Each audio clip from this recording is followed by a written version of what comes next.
Hello and welcome to today's video. Playing with the black pieces against Mira Harithik from India.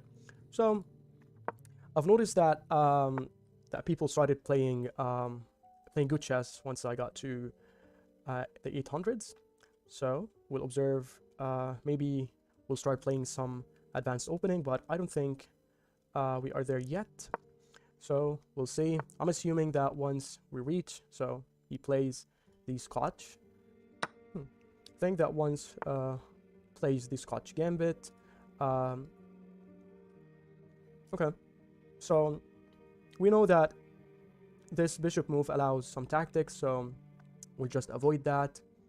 We'll play bishop e7, and we try to castle. I think that's how you play against the Scotch Gambit.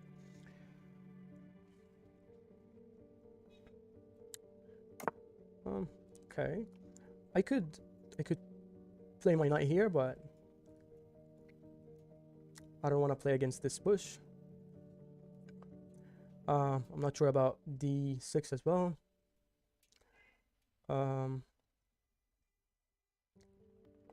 Maybe knight here. What if he pushed knight here, threatening to take the pawn with two pieces? If rook play this, not sure, but let's play d6. Will close this diagonal on our bishop. I feel really rusty. It's been a long time that I played against the Scotch Gambit, but we understand chess. I feel this is risky. Push and then defends the pawn. I still have this square, but he'll be able to sacrifice. You know, here goes nothing. Here goes nothing. Okay, he took the pawn really fast. He took it really fast, like pre-moved it. I think this is must be the right move, and a like very annoying move. You know what? I think I could just castle. If he trades, then fine, but he played it like pre-moved it. Have no problems. I can allow the queen trade. Have no problems about that. And this pawn is undefended now because he's playing super fast. He just doesn't defend, but he's threatening this pawn. Could play this move.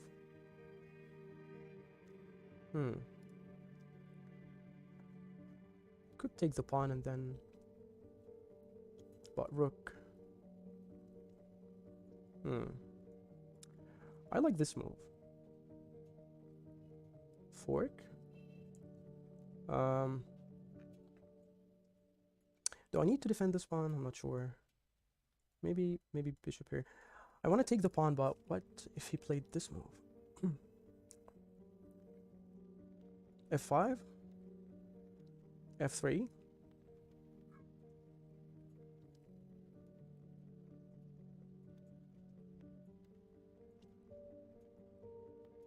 This bishop is undefended.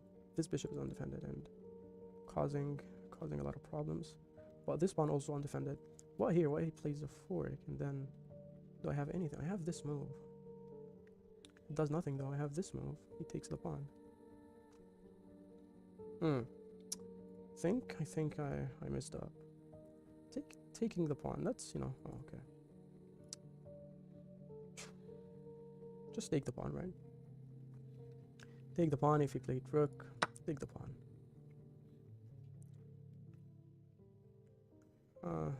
Not the best move, but yes, I know.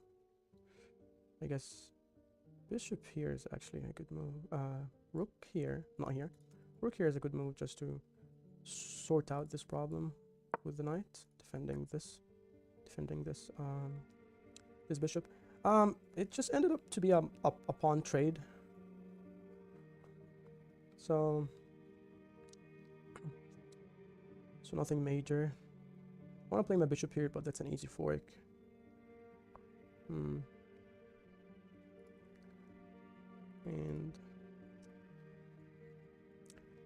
I have b5 options. Yes, so maybe when I go here, he just do that, right? I think it's better just to move the knight. I think moving the knight is the safest option here.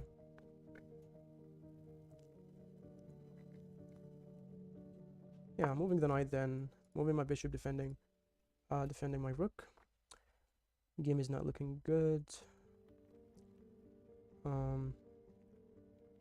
But we are holding on. Oh.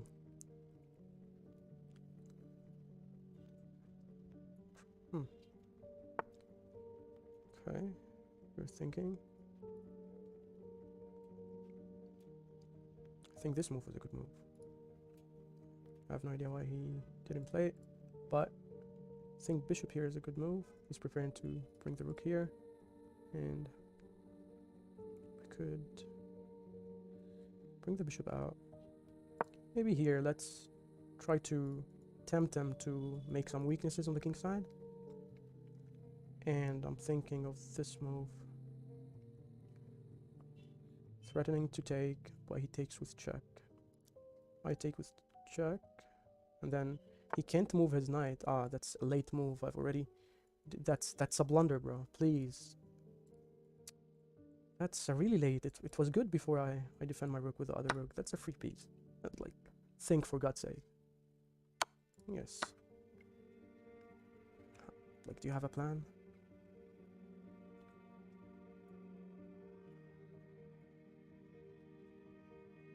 You have this move.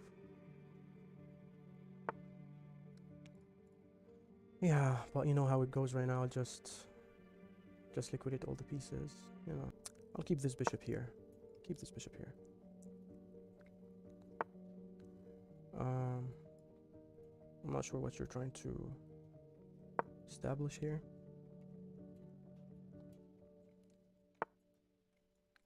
Seriously? So what about... Oh, okay. Oh, this bishop is a bit annoying. Has to move. Oh, this one was free. Doesn't matter. Threaten to shut down this bishop. Block its diagonal. Man, what are you doing, man? What are you doing? Yes, exactly. This bishop is successfully blocked. So let's work on making his pieces useless. Bishop here. Can play this move, so he can't do that, but he already did. And I can play my bishop here, keeping this bishop useless. The only way that he could get rid of this weakness is just to trade with my bishop, but it's just a bit late. Here, there's no time to execute your plan. Give me the rook. And I have this pawn. Oh, he played 3d5. I mean, look at that. I mean, he took the pawn, left the rook. I mean, I'm not sure if he has a plan, but 2 minutes 49 seconds to blunder. So maybe they did think, but they want to work on what are they thinking, right? He just wanted to open for his bishop, right? Maybe here. Free. Yeah, good plan, bro. Good plan. Now bishop it's the shutdown. Yeah. Shut down the piece. Okay. So let's try to make... Can we mate here? I'm not sure. Yeah, let's play this move. Want to reposition my bishop? Reposition my bishop here. Okay.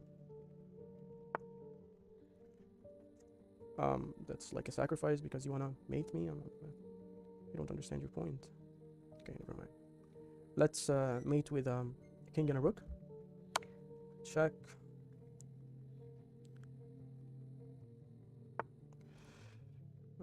Didn't take.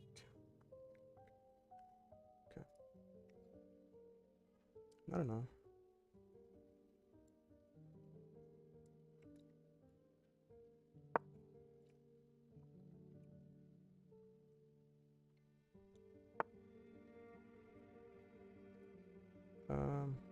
Wait a minute. Wait a minute. Am I losing? 30 seconds. I'm losing the game. Oh my god. Yeah. Oh, what? Oh my god. He had an easy win. Yeah. Wow, I zoned out for a second, guys. Oh, I'm not in shape today. Let's try to... Oh, wow. Chess blindness, I guess.